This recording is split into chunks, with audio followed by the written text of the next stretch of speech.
Today is the feast of the Ascension.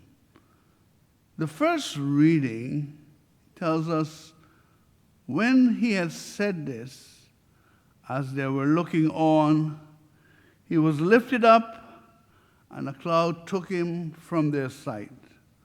While they were looking intensely at the sky, as he was going, suddenly 2 men dressed in white garments stood beside them. They said, "Men of Galilee, why are you standing there looking at the sky? This Jesus has been taken up from you into heaven and will return in the same way as you have seen him going into heaven." And in the gospel we hear Jesus said to his disciples, "Go into the whole world and proclaim the gospel to every creature." Our idea of discipleship often seems to be very individualistic and false. We pursue our own self-interest and expect God to help us to reach our goal. As a disciple is one who follows the teacher, and for us, our teacher is Christ. His request to us is to be witnesses or preachers of his gospel to the ends of the earth and to every creature in today's gospel. Being a follower of Christ includes the obligation to evangelize, to bring Catholics back who have gone astray, and to bring Christ to those who never knew of him. Like the apostles, we are not to work alone. We have been given the gift of the Holy Spirit to guide us and to remind us of Jesus' teachings. Do we ever exercise this part of our mission, evangelizing?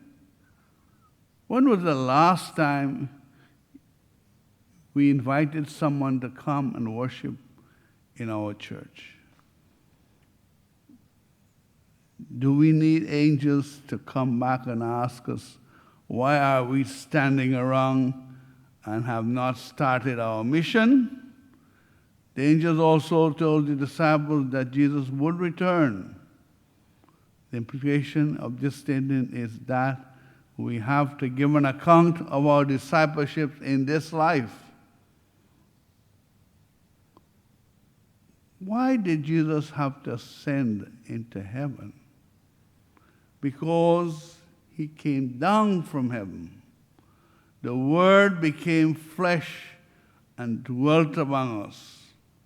The incarnation limited Jesus' ability to be in more than one place at a time.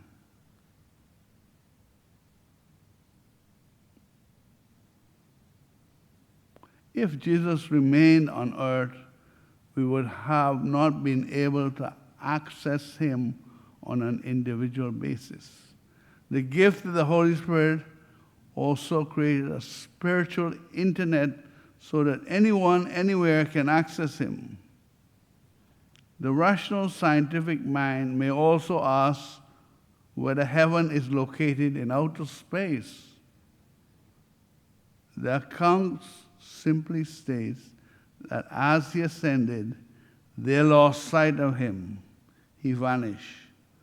Where exactly he went, we do not know, but God uses actions that allows human to interpret what he's doing.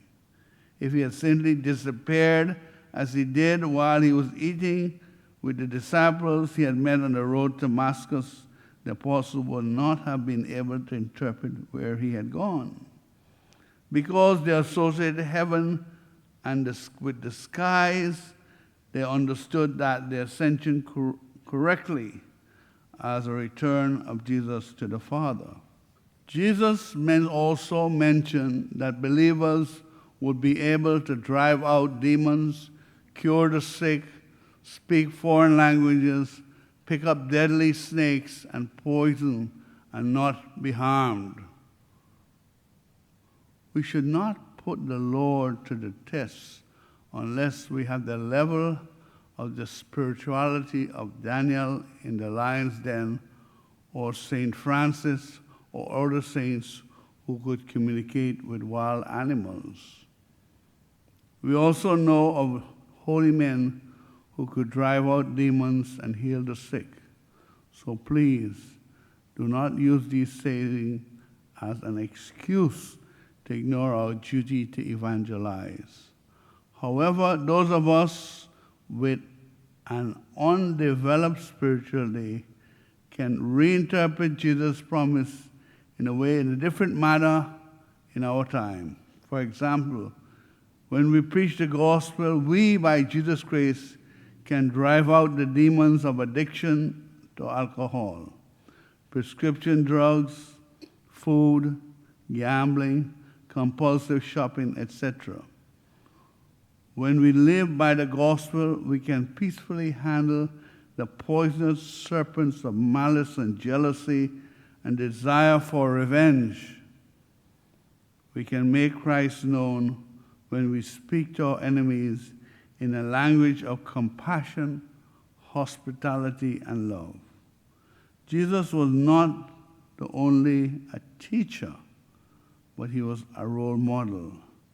We have to put more emphasis on how we act than what we say.